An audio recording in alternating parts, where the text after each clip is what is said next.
Hey folks, welcome to day 2 and mastering time and technology. Don't be passive. So this is another reminder of be, do, get. Do not start the day thinking, oh, I'm a bit of a technophobe and time always runs away with me, there's not enough time, etc., etc. That will set you up for completely the wrong kind of day. Realise you are the leader, people are following you, and time and technology working in your favour. Try and get as near to that mindset as you can. Mindset is critical in terms of how you use your time. So I'm going to use an analogy that was popularised by Abraham and Esther Hicks around the buffet table. So the way this goes is life is like a buffet table, and just like a buffet table, you can choose what experiences you have. So the experiences are the food. And you can choose not to have certain experiences. Some experiences just kind of get put on your plate. We love to talk about the negative experiences. Oh my gosh, can you believe they served that up? I would feel much happier if that wasn't there. Just take it away.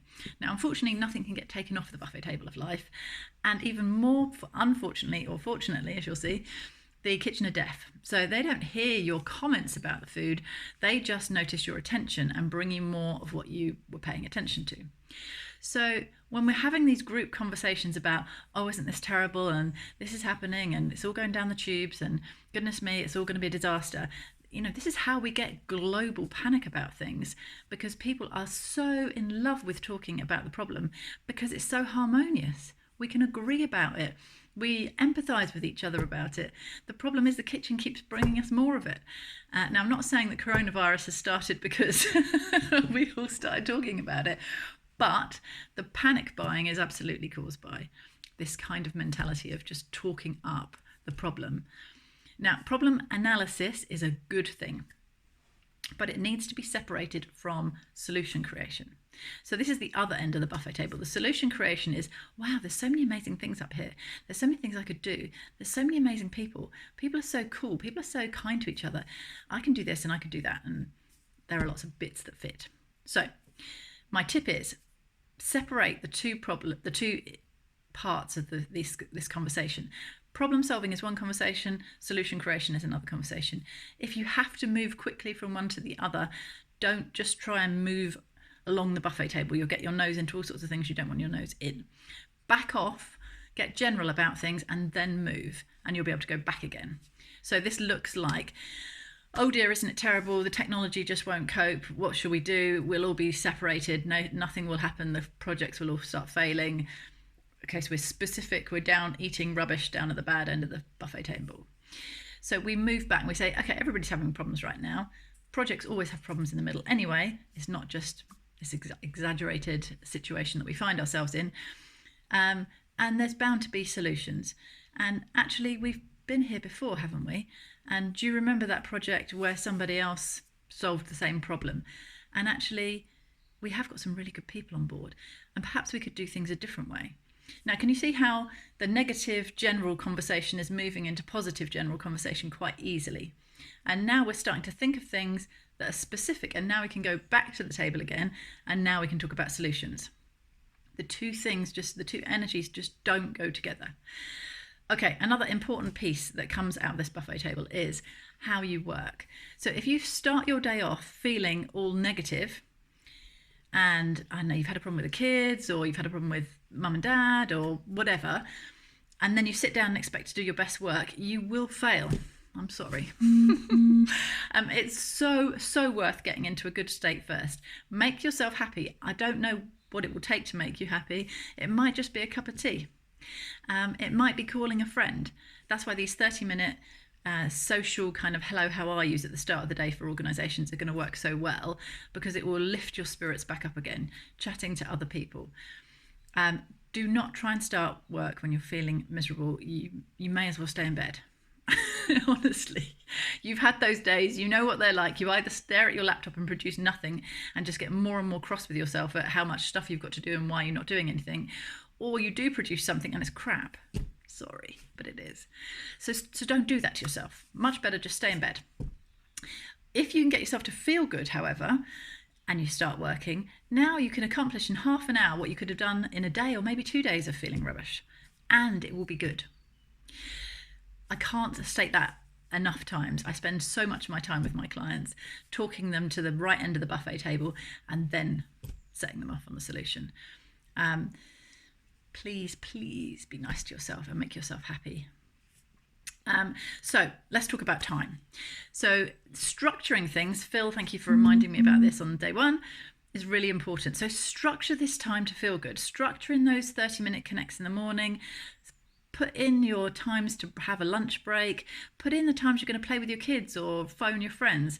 Make sure you don't forget people, and especially make sure you don't forget yourself. It's really, really easy to care about everybody else and not yourself. Please don't do that. You are your key resource in this time, at any time. And if you can add in some emotional stuff, that helps as well. So rather than putting in my diary, make dinner for kids, I put in my diary, make dinner and enjoy kids. Because I like to remind myself that I'm really lucky to have the children I have, and I want to enjoy their time in the evening, not just serve food and watch TV. The last thing in terms of structure is meditate. I have not got time here to tell you why you should meditate and whatever, but in short, it rewires your brain, gives you clarity, and instantly puts you at the positive end of the buffet table. It takes a while, like exercise or anything else, to make it a habit.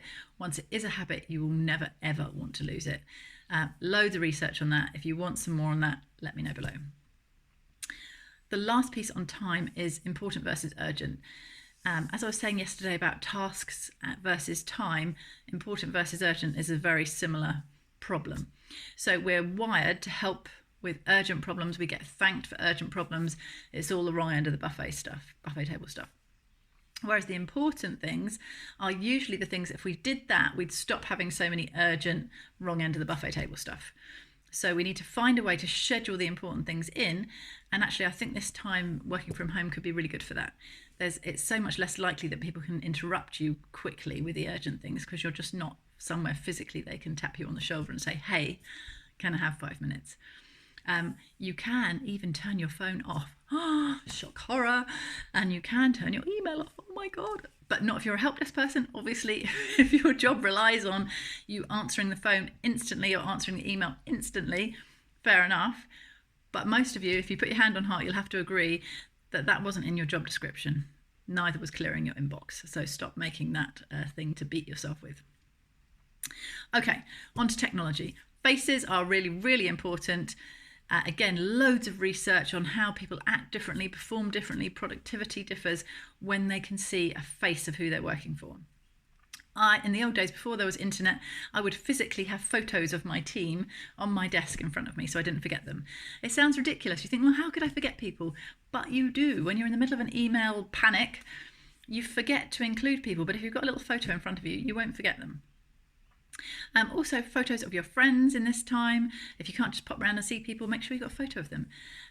For your part in this, can you please update your photo to social media if you haven't already done so, or on to any work systems, so that when people see your name, they see your face. Pretty much every system you use has got the ability to do that now.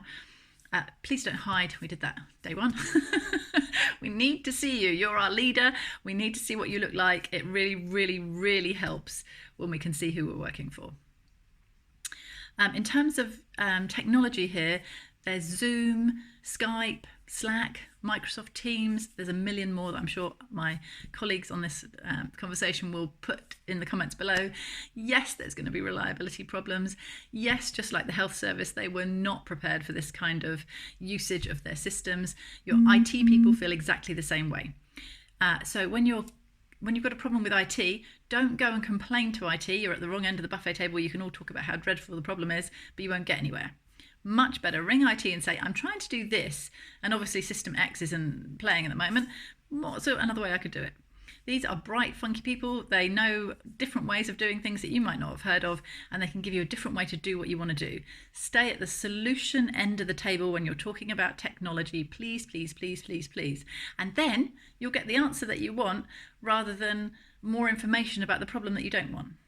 And really, you don't want any more information about that problem. You're not interested anyway. Okay, so be kind. always are, always the message from these. And so much kindness going around right now. I'm just loving the global culture that's forming right now. So one thing from today that you can take away that you love, that your people love.